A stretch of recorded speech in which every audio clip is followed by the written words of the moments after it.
Welcome to the Deep Dive, your shortcut to being truly well-informed. Today, we're taking a deep dive really, into this fascinating concept of the ultimate glow-up. That's right.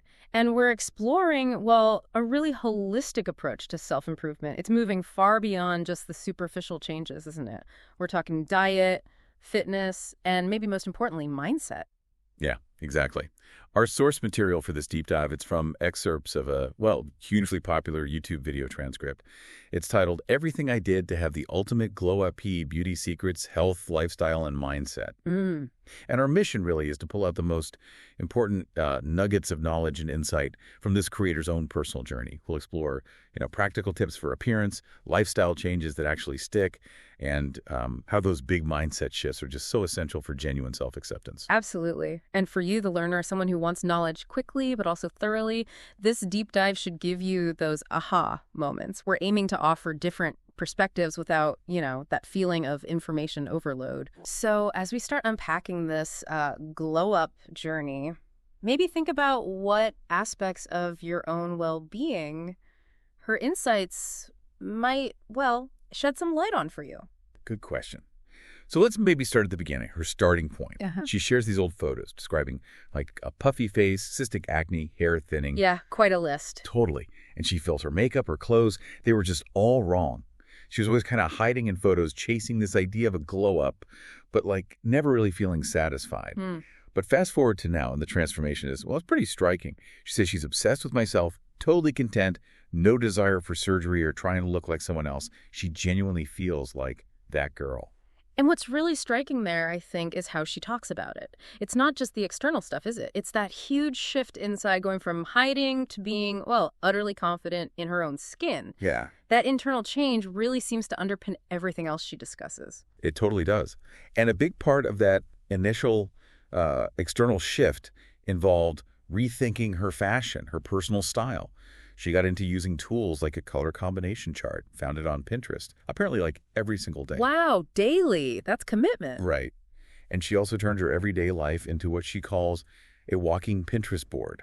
So actively looking at street style, TV shows, movies, saving images, looking for common themes that she liked. Like she realized she loved statement jewelry, fur coats, fancy bags, and decided to just, ditch the minimalist trends. It wasn't her. That really highlights this idea of active curation, doesn't it? Finding out what really expresses you, not just following whatever's popular. Exactly. And she also talks about dressing for your specific body type, like practical stuff, high-waisted trousers to make legs look longer if you're shorter, or monochromatic outfits for a taller, slimmer look. Yeah, she gives examples for herself, too. Those Baroque tops look good with her collarbones and shoulders, but a strapless dress makes her feel disproportionate. It's that self-awareness. It is. Yeah. And it makes you wonder, how much does confidence drive all this? She tells this story about wearing a super skin-tight catsuit, feeling amazing, even though people apparently criticized her for not being curvy enough or not having the assets to fill it out. Wow. But for her, that feeling, that confidence, that was all that matters. She encourages you to ask yourself stuff like, what colors do you actually like? Neutrals, jewels, nudes. What basics do you prefer? Trousers or jeans? Turtlenecks or t-shirts? It's about defining your own preferences. Yeah. And even accessorizing, mixing gold and silver, she found, gives that expensive, put-together vibe she liked. So it's clear confidence isn't just the end goal of the glow up. It's woven through the whole process, empowering her choices. Totally. Okay, so shifting from style, she also talks about facial puffiness. This was a specific issue for her. Right. She noticed in 2021 her face was so puffy, which was different from how it used to be, kind of naturally slim chiseled. And her research pointed towards, intolerances in diet. She said exercise made no difference for that specific puffiness. Interesting. So what did she find? Dairy and sugar. Frequent consumption seemed to be the main culprits for her. Ah, okay. Common suspects for inflammation. Yeah. And this led her down a really personalized path, didn't it? She mentions taking a DNA test. Circle DNA, I think. Right, the premium one. It apparently gave insights into ancestry, intolerances, nutrition needs, fitness, health risks. a whole bunch of stuff. Sounds pretty comprehensive. Yeah, and what's compelling is how she used that info. It wasn't just, oh, that's interesting. She found out she had higher needs for green vegetables than the average person. Right, and that actually led to major changes in her diet when she knew that. Exactly. Moving beyond just generic advice to what her body needed. And apparently, the test also gave her a bit of a confidence boost, showing above average creativity, excellent language ability. Ah, nice bonus. Yeah. She felt it gave her valuable knowledge on how to look after my body much better, tailored to her needs, rather than just, following somebody else's random advice on the internet. That makes so much sense. Tailored information is powerful. Okay, so what about fitness then? Well, here she's quite upfront about genetics playing a big role.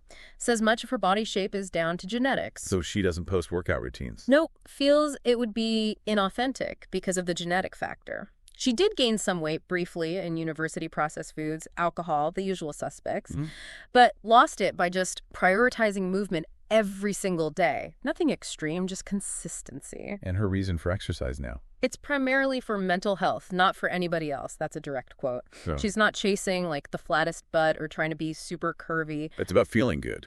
Exactly. Wellness. Her routine is varied: cardio, light weights, walks, weekly Pilates for toning. The main focus is maintaining mental health and avoiding hormonal imbalances, which she links back to skin issues too. Interesting connection. Okay, from fitness to skincare and supplements.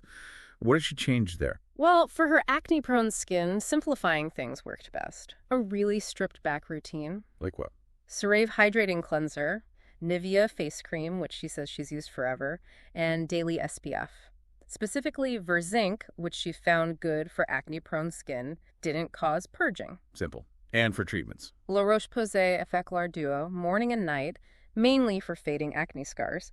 And a key thing she learned was not to overtreat. She actually cut out benzoyl peroxide because it dried her skin out too much. Ah, causing more problems. Yeah, exactly. It led to more oil production, more breakouts in the same places, so less was more for her there. Makes sense. What about supplements? Also quite targeted: zinc, which is known to be good for skin; silica, she found out she was deficient, and it's major for skin, hair, nails; turmeric and ginger for inflammation, which she connects to acne; and collagen. Oh, and for genetic dark circles, Kiehl's avocado under eye cream. Got it. Okay, what about nails, beauty tools, makeup? She covers a lot. She does. Nails. Monthly manicures. She does acrylics now. Tried BIAB, that's builder in a bottle, but found it too fragile for her go lifestyle. Relatable. Yeah. And at home, she's diligent. Jojoba oil on cuticles nightly, wears gloves for dishes. Basic care, but consistent. And tools. Gua sha? Yep, gua sha for lymphatic drainage, sculpting. And she also got into an LED face mask, the Dr. Dennis Gross one. Used it nightly for a month. What did that supposedly do? Well, the blue light targets acne bacteria, and the red light is for anti-aging, hyperpigmentation, just overall skin appearance. Okay. And makeup tips? Big focus on color correction. She uses the Huda Beauty one in peach, or suggests lighter pink for fairer skin. Why? To neutralize hyperpigmentation, especially around the mouth and under eyes. Stops concealer looking gray or dark circles peeking through. Smart. And for brows, she prefers a powder brow treatment over microblading. Gets it done professionally. Says it gives more of an everyday makeup-on look that suits her. So not the super permanent microblading look. Exactly. And she really encourages experimenting with makeup, trying a smoky eye, blue eyeshadow, whatever, but still using those techniques that work for her, like the color corrector, under eye baking, cut eyeliner. Mix and match. And body care. Tanning. Yeah, she uses the Garnier Summer Body Lotion daily for just a natural glow. Says it doesn't stain sheets. I did know. And for winter, she mixes it with Isle of Paradise self-tanning drops for her body. Avoids the face, though, worried about clogging pores. All right. Oh, and she has this specific fragrance combo she loves. Sol de Janeiro Bum Bum Cream layered with YSL Black Opium. Says she gets loads of compliments. Nice tip. And hair removal. Hair care. Quick mention of shaving with scented cream, then using Vaseline body oil in cocoa butter scent. But yeah, hair care, she calls it the answer you've all been waiting for. Huh. So what's the secret? Consistency seems key. Weekly oiling for about a year and a half. She uses Miel rosemary oil, Indian amla oil, sometimes castor oil on the roots. For growth? Yeah, growth and density.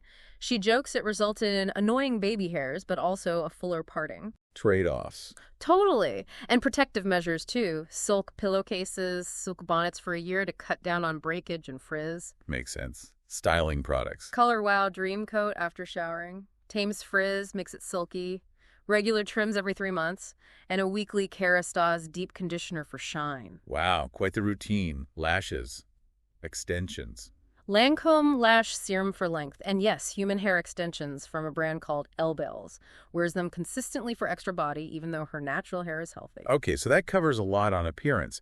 But let's shift to lifestyle, because she really emphasizes this, right? This diet was huge for her glow-up, especially getting rid of that puffiness. Absolutely. She says diet contributed the most to her appearance changes. Her approach now. About 90% whole foods. 90%, but not totally restrictive. Exactly. Big emphasis on not depriving yourself, honoring cravings in a balanced way. She still enjoys burgers, sweet treats sometimes. So it's sustainable. Seems like it. Her meals are built around proteins and veggies daily. She stopped buying packaged foods stuffed with high fructose syrups. Even asks for no syrup in cafe coffees. Little changes add up. Definitely. And limits sugar overall. Prefers matcha over coffee. Finds coffee very inflammatory for the body. Interesting. And breakfast. Protein shake or green juice. She wants to avoid those morning blood sugar spikes, which she thinks trigger acne for her. Different from, say, croissants or sugary cereals. Okay, that makes sense. How does this translate to grocery shopping? Focus on fresh, natural stuff, veggies, proteins. She actively avoids those so-called healthy protein bars, points out they often have seed oils, inflammatory ingredients. Reading the labels? Yeah. And she educated herself specifically on acne triggers high GI foods like white bread, white potatoes, causing breakouts for her. So self-education was key. Totally. She mentioned learning a lot from the Diary of a CEO podcast, an episode with nutrition expert Jesse and Chospe, Yes. talking about cutting sugar, but also the order you eat food in to reduce blood sugar spikes. You know, veggies first, then protein, then carbs and sugars last. I've heard about that. Eating order. Yeah, seems like that level of informed choice really drove her dietary shifts. Okay. And linking into that is hormonal balance and stress management. She sees these as key pillars too, right? Absolutely. Underpinned by, well, the basics. Regular exercise, healthy eating without deprivation, and getting consistent sleep aiming for 8 hours. And stress. She calls stress a huge part of hormonal imbalances, high cortisol leading to acne, inflammation. Makes sense. So what does she do about cortisol? What are her strategies? Several things. Self-care Sundays are non-negotiable rest days. Nightly meditation to wind down. Takes magnesium before bed, believes it lowers cortisol, helps with deep sleep.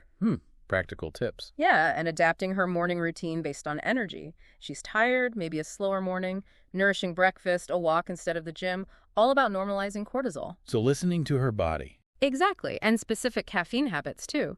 No caffeine first, 90 minutes of waking. Water first, never on an empty stomach. No coffee after 3 p.m. Wow, very deliberate. And prefers low-impact movement Pilates, yoga, walking over heavy weightlifting, specifically for cortisol reduction. Plus, less phone scrolling first thing in the morning. Avoids that early stress and comparison trap. That's a really comprehensive approach to stress. Okay. Okay, what about weight management? Any specific techniques there? Intermittent fasting.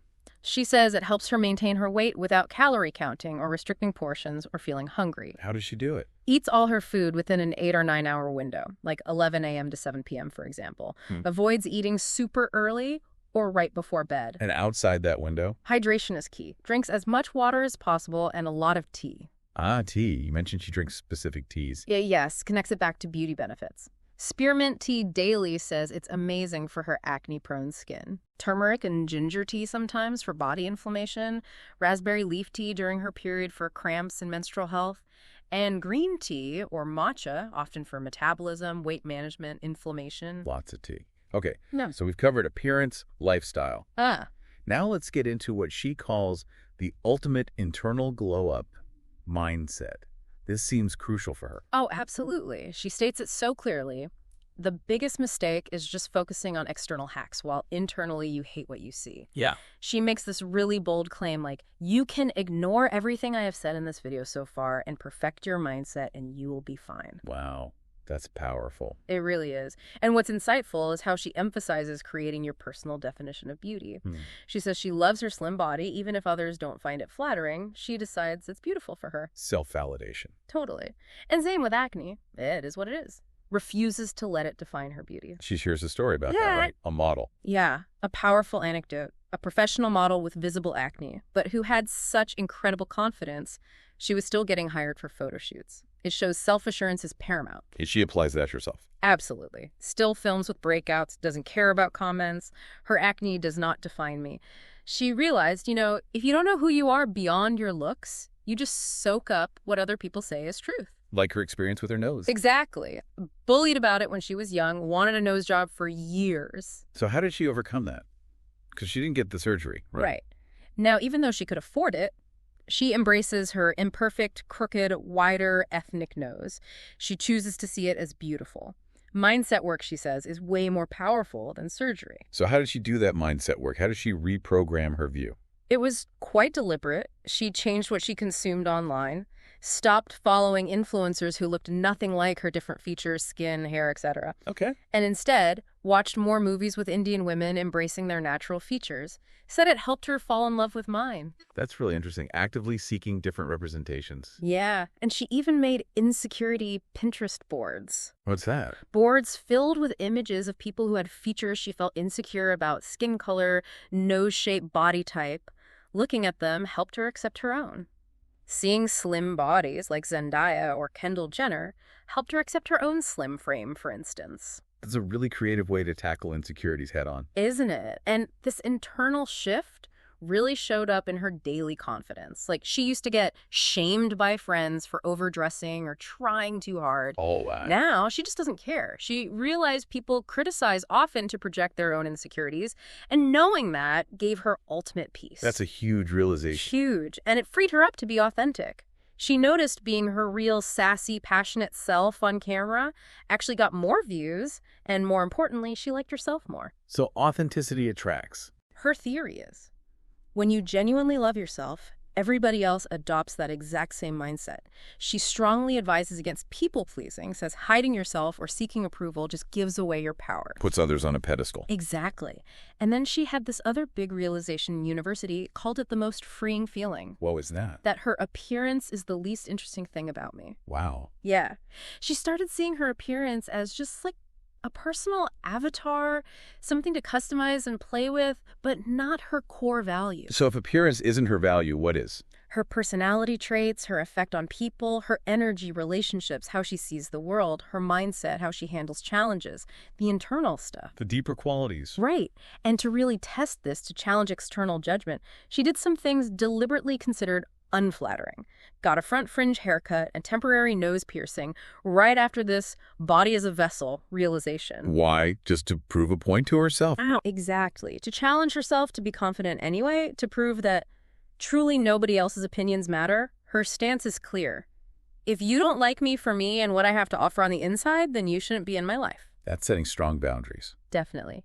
And ultimately, it's about choosing happiness over chasing perfection. Because trying to keep up with trends is exhausting. Totally. She acknowledges how hard it is. High visual weight, low visual makeup, what aesthetic, what body type is in. It's endless. But what's the alternative? Focus on the little things that just light up your day, things that make you feel confident. Having your nails done, curling your hair, finding makeup you love, cute outfits, whatever works for you. Personal joy over external validation. Precisely. Letting go of perfection. She's not chasing excessive facials or teeth whitening anymore. Realized her purpose is so much greater than just trying to be a pretty girl.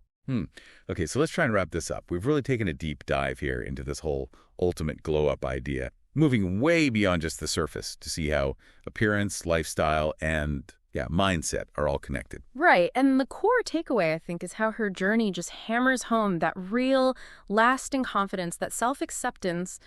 It really does come from within. Yeah. Your appearance, it's like she says, your avatar to play with. Fun, expressive maybe, but your actual value, your core self. That's much, much deeper. So that really leaves a question for you, our listener, doesn't it? If your body is, well, just a vessel, like she suggests, and your real value is inside, how might that change how you approach self-improvement, how you think about your own glow-up? Yeah, exactly. So what does this all mean for you? Thinking about your own vessel, what aspect are you maybe ready to play with or even challenge, knowing that its true worth, its real significance comes from the amazing person you are inside?